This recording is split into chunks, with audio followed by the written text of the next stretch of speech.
Même Jésus a prophétisé sur l'Afrique. C'était en parabole devant le peuple juif par ces paroles que vous lisez de la bouche de Jésus de Nazareth.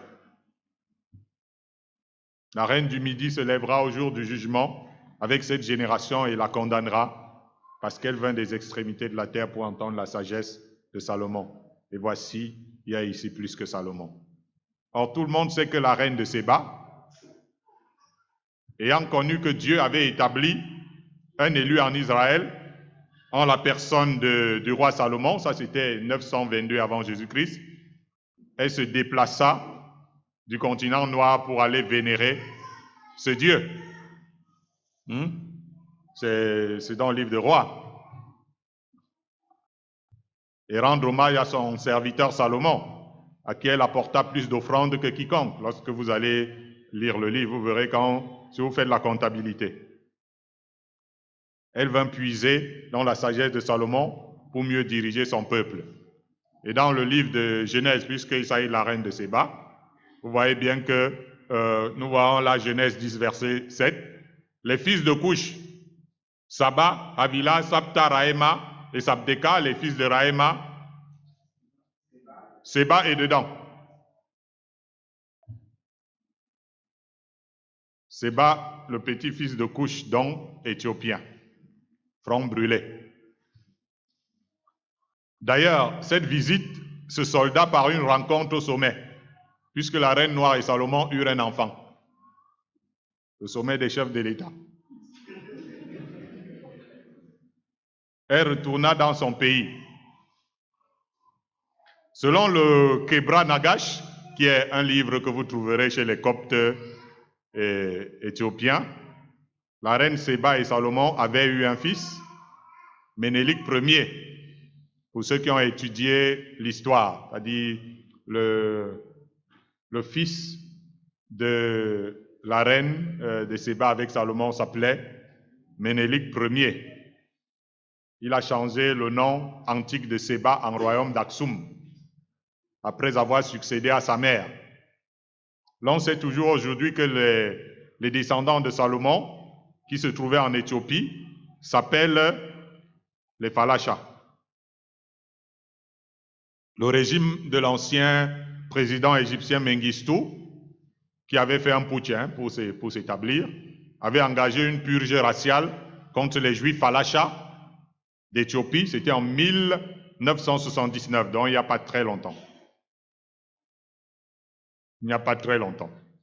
C'est ce qui poussa l'État d'Israël à organiser une opération de sauvetage qu'ils avaient appelée Opération Moïse, entre 1984 et 1985.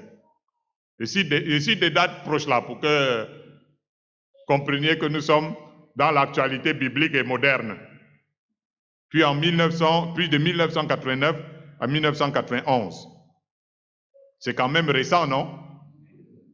Ce qu'Israël a fait pour aller récupérer ses descendants en Éthiopie. Vous vous rendez compte?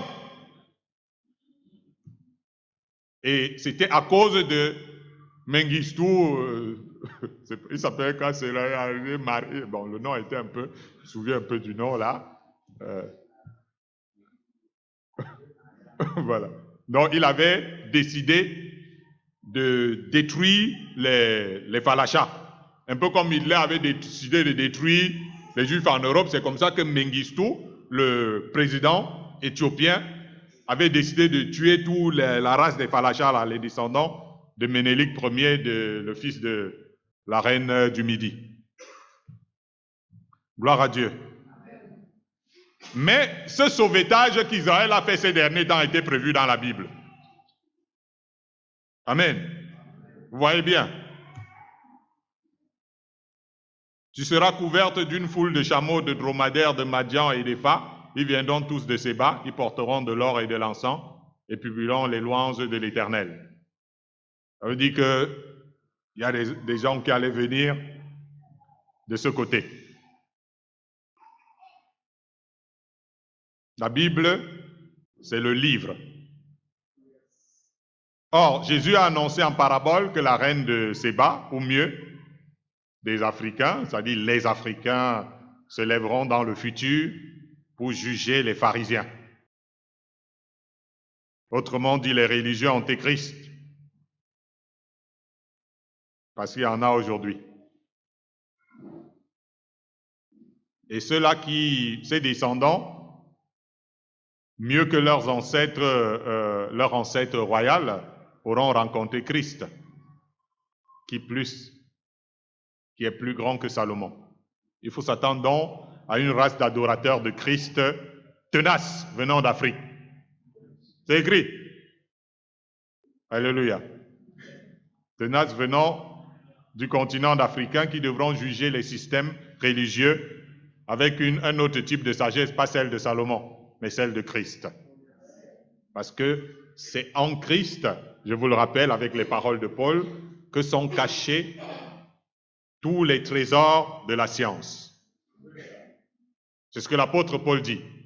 Il dit, en Christ sont cachés tous les trésors de la science.